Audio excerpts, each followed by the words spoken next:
Hey, what's going on, guys? My name is Baldy_OD, and in today's video, I just want to talk about Geef side switches, because sometimes, you're playing Geef, it's hard playing on the side closest to the corner, and you just gotta realize, man, how do I get out of this corner? So, I'm gonna show you how.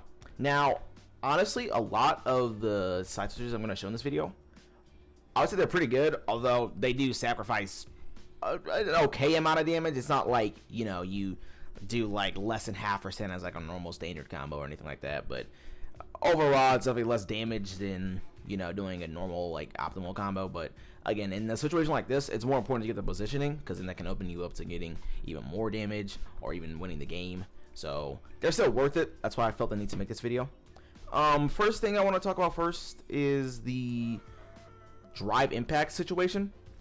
Overall, like once you get a drive impact, is really easy to side switch as Zangief. Even something super simple you can do, just like jump over them, but like I'm gonna show you something way better than that. My personal favorite one to do is just jump forward, body splash, lariat, and that makes you at the very least, even if you do it like really close, if you do this and then dash forward, even if you do it really low and late, you're still +2, which makes you be able to go for a meaty SPD, which is really nice. Another one that's pretty good is doing atomic suplex.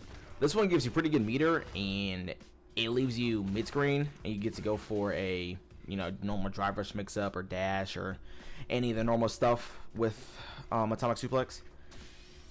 You can use meter after this to get more damage, but in my opinion, I feel like using 3 bars for this and then likely having to use even more meter afterwards, I don't think it's worth it personally. I think here, unless you're gonna go for a kill, which gives you more meter if you do the EX, just doing this would be better, because you're already gonna likely want to drive rush right after this. So that's something to keep in mind.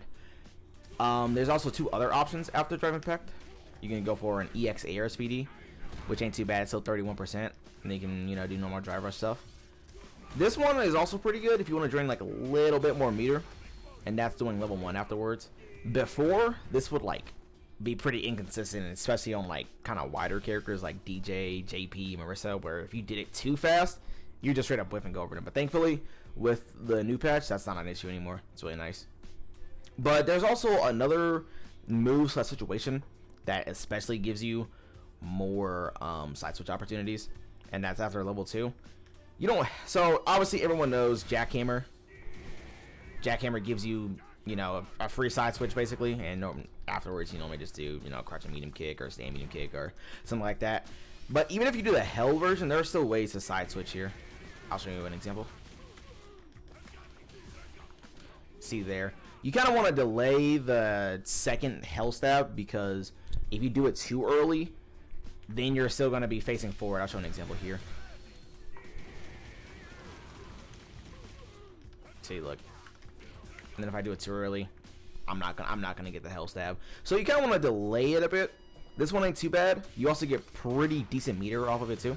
Or not decent meter, pretty decent Oki off of it too. Honestly, the only really downside I would say about this one is that it's kind of tricky, but it's not necessarily the hardest thing ever to do.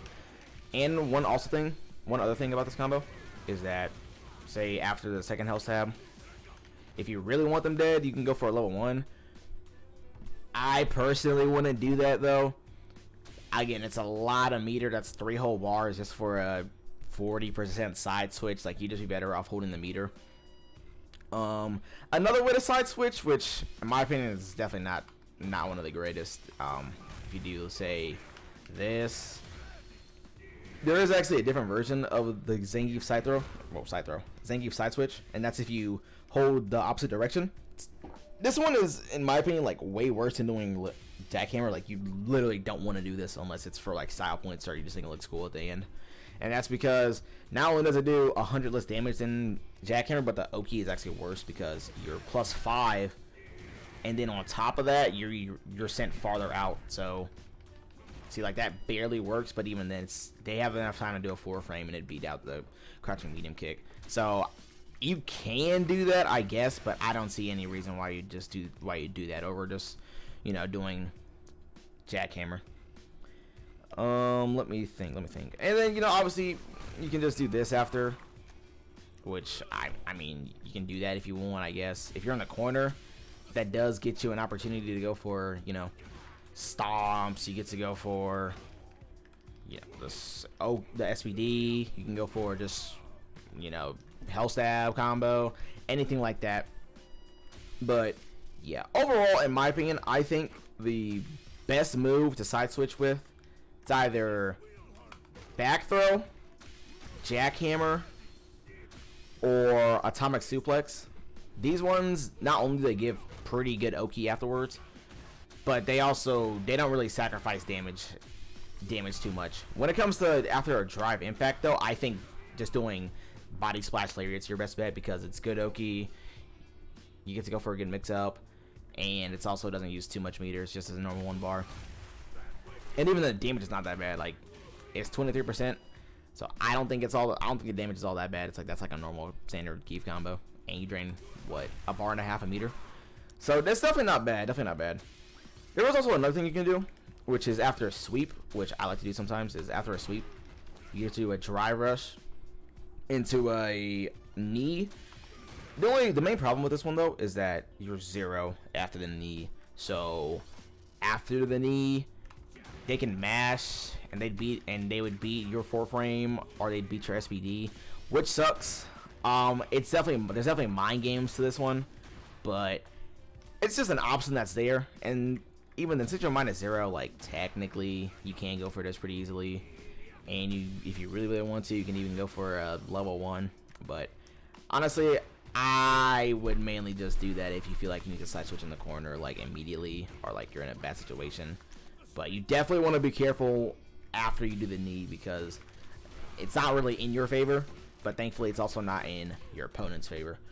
So, you know, overall, I think Geef's side switches are not that bad. There's some other ones I know, but I decided not to include them because either they were like took a bunch of meter, or they were just like so specific you're probably not going to want to use them, or they like sacrifice damage entirely to a point where I don't think it's worth it at all.